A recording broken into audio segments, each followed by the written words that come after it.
Hi, I'm Trish. You might find, sorry, I'm just, because I've not done this before, I don't know how to do it. I'm having to go live because my phone is giving me so much grief with making videos. I've been trying to make this video for a week. Yeah, for a week. And it's just not saving, and then I lose it all, and I'm going absolutely insane. So I thought I'm going to try going live and see if that works, because then I can, from what I know, I can go live and then upload it so that it plays like a normal video. I don't know. But I also know that people can leave chats just on the off chance that anyone actually comes online and watches this while I'm making it. If you're chatting, because this is the first time I've done it, I might not see it, so I might not respond. I apologise in advance for that until I get the hang of this. So this video is about my bariatric appointment last week, 3.5 months post-op, after having sleeve gastrectomy in the middle of May. So I saw the surgeon and I saw the dietitian there. I'm just going to talk about the surgeon, the appointment with the surgeon in this video as my test video, and to make sure that my phone doesn't crap out even doing this. So basically, he's very, very happy with me.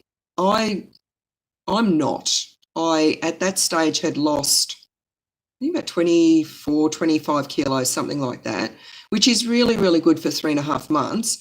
But over the last month prior to seeing him, I hadn't really lost any weight. I was just going up and down that same 1.5 kilos. My weight has started to come off again now, which I'll talk about in another video. So basically, they're very, very happy with me. And how much had I lost at that stage? Since the last time I had been into the clinic, which was 2 months prior to that, I'd lost 7.6 kilos on their scales, not on my scales. My scales are always a bit different. So for them to lose 7.6 kilos in 2 months is really, really good. And it is, but I hadn't really lost that over 2 months. I'd only lost that over 1 month. So that's a super good effort for 1 month. But considering I didn't lose anything in that final month, and I was getting very, very disheartened about it and very disappointed in myself. I've got very, very high expectations of myself, and I was just feeling like it's just all coming down to willpower. I was feeling hungry all the time, and I was really very disappointed about that, because when you get sleeved, they cut out the hungry part of your stomach, and I felt like that wasn't working. I have since realised that I wasn't getting hungry. I was getting heartburn.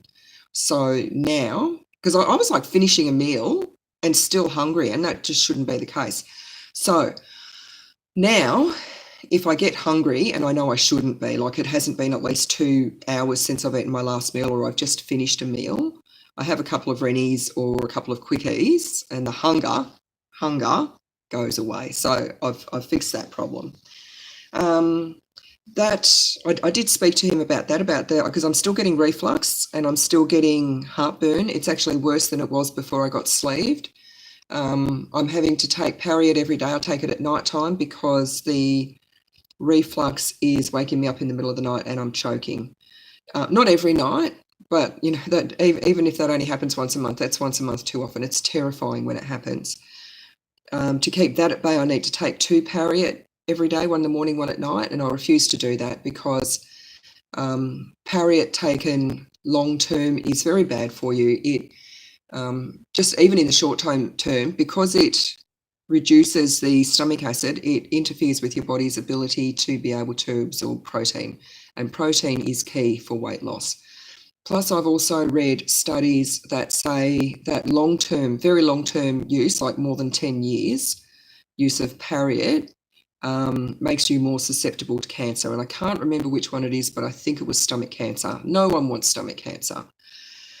So I would really rather not be taking it, as I've been taking it for the better part of about 17 years now. I had a little bit of a break when my lap band was working well, but now, you know, I'm back on it again. And I can only take Pariat. I've tried Somac, Nexium, ranitidine, some other one, I can't even remember what it was called. None of them work for me. Plus, I think it was the Somac and the Nexium make me gain weight to the tune of about 8 kilos a month. So they're definitely scrubbed off the list. So he said that I'm still healing, and they wouldn't be looking at my reflux/heartburn problems until I'm at least 9 to 12 months down the track. So I've got another 3 to 6 months, 6 to 9 months to go before they'll even start doing any investigations. So it's going to be a long process, because I know that they'll probably want to do another pH monitoring test, which I really don't want to do, but I will if I have to. They'll probably want to do another esophageal manometry and a gastroscopy. But I said to him, I knew this was going to happen. I said I didn't want to be sleeved. I said I wanted to be bypassed because I knew it would make my heart burn worse. And he said, no, we'll fix the hiatus hernia and that'll fix everything. It hasn't fixed everything. I think it's made things worse somehow. Don't know how that's possible, but that's what has happened to me. So that's where I'm at with that. He said it's completely normal to stall in my weight loss, even though I was only 3.5 months out. And I told him that I was a bit concerned about that, because I know with any weight loss surgery, you have a honeymoon period where the weight drops off relatively easy. That, I'm just seeing if I can see me live on here, but I can't. I was going to see if I could see anything better up there. Sorry. So with the honeymoon period, I know that you get about anywhere between about 12 months to 2 years, but at least 6 months. And I said to him, I'm just worried that my honeymoon period is over and, this is it. I've gone through this surgery, which was a really big one for me. It was really difficult to lose 25 kilos. I wanted much more than that. My weight, when I went into the clinic, my weight at home, I think was about 103 point something. As I said, it started to come off again, which I'll make a separate video about. But, I'd like to get down to, 85 to 90 kilos, maybe at a pinch 95 kilos at the very, very most. So I've still got a way to go. And, I stalled for a month and I was having a panic attack over it. But he said it's completely normal. And I have kept records, of course, of my sleeve weight loss compared to my lap band weight loss. And we'll show it to you. This is it here, my fancy charts, all hand-drawn because I like hand-drawing them. I don't know how well you can see that. It's a bit glary. But you can see there, I think it's around about here. I can't see without my glasses on. You can see around about there that my sleeve weight loss dropped behind that of my lap band weight loss. And he said, because it's a second procedure, you tend to not lose weight. You don't lose as much weight and you don't lose it as fast. I was hoping that it would be the opposite of that, because people tend to lose more weight and lose faster with a sleeve. So I was hoping that it would at least even out, but it hasn't. But, I'm still losing. I'm still losing. I asked him, I've got to go back in another 3 months' time for another checkup. And I asked him how much weight he would expect me to lose in that time. And he said around about 5 to 10 kilos. So on their scales, that would take me down to about 95 to 100 kilos and drop a couple off that for my own scales at home.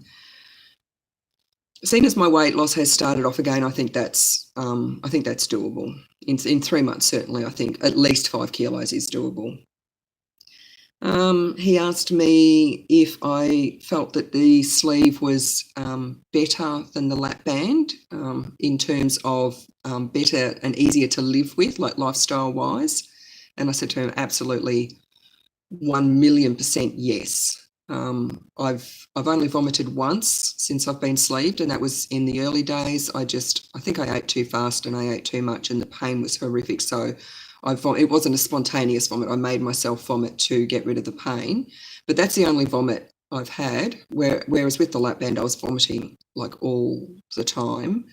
I can eat a much wider variety of foods. I don't have to worry about food getting stuck and having that pain, and having like starting a meal and having an emotional upset and then my band clamping closed, or worrying that my bra is too tight to let food go through, all those sort of things. So the sleeve in that respect is much, much better. Lifestyle-wise, it's much better. I can still only eat very small portions, but I'm only supposed to eat small portions. So I said, yes, it is much better than the lap band. Even with the reflux and stuff. The only reason, I need the reflux gone because I can't keep taking the medications because long term it's not feasible, it's not healthy for me.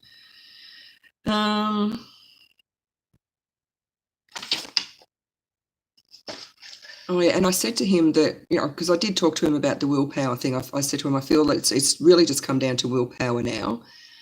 And he said, well, yes, there is a lot of willpower involved in it. And I was feeling a bit pissy.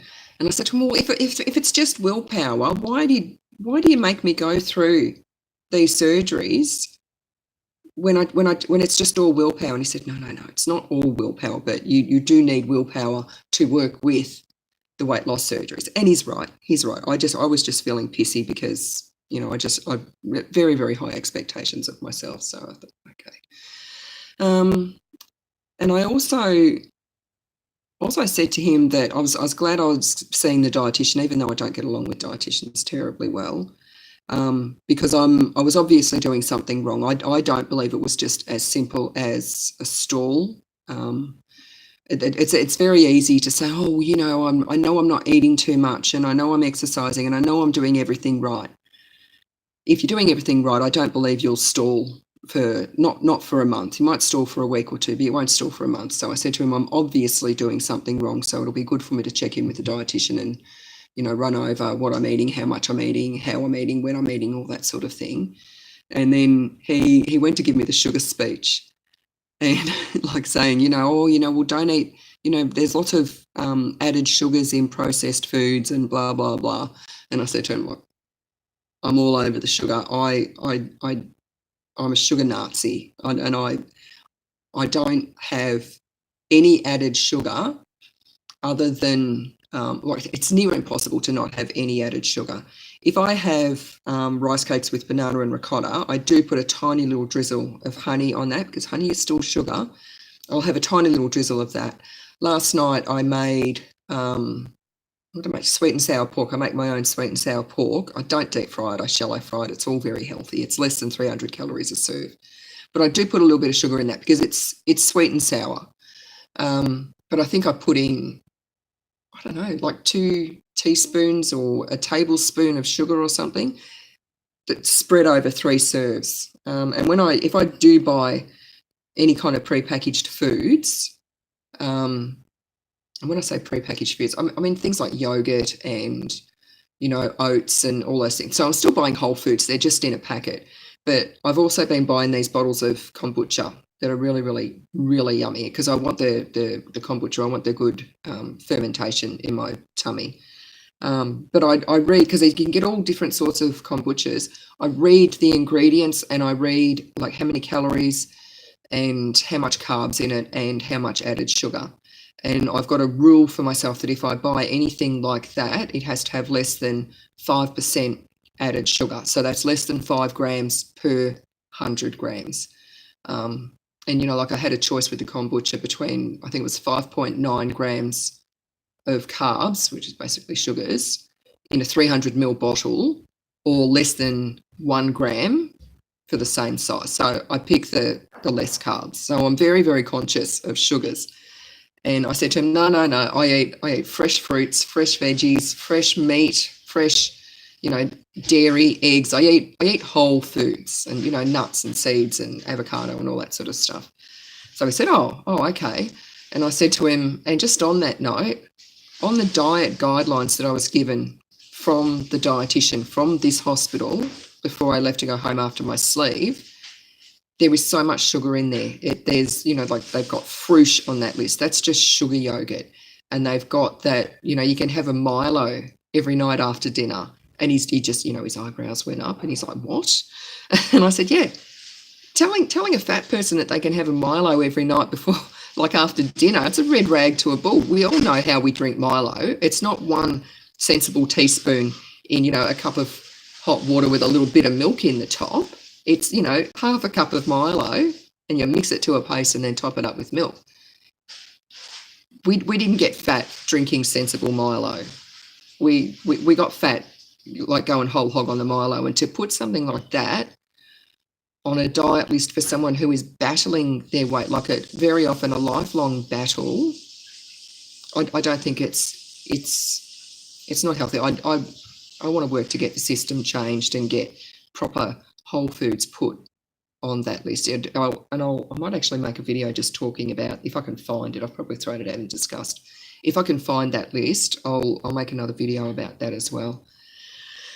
And I think that's really all that I spoke to the surgeon about. A few things have flashed up on my phone while I've been making this video. I don't know what it was because I couldn't see and I didn't want to get distracted. There are actually 2 people in here.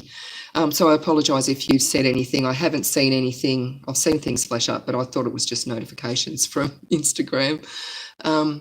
If I'm going to be doing this live, if this works and I'm going to be doing it live, I will figure out a way to do it better. But for now, this was my practice one to see if it actually works. And if it does, I'll be able to get videos out much quicker and much more regularly. I've got a swag of videos I want to make. Not a swag, about 3 or 4. So that's it for this one. The next one will probably be about the dietitian. As I mentioned, I don't get along with dietitians. So that's it for now. And I hope this was okay in this format. Or I don't know how to turn it off. I really don't know how to turn. Oh, hang on, that might work. Yes.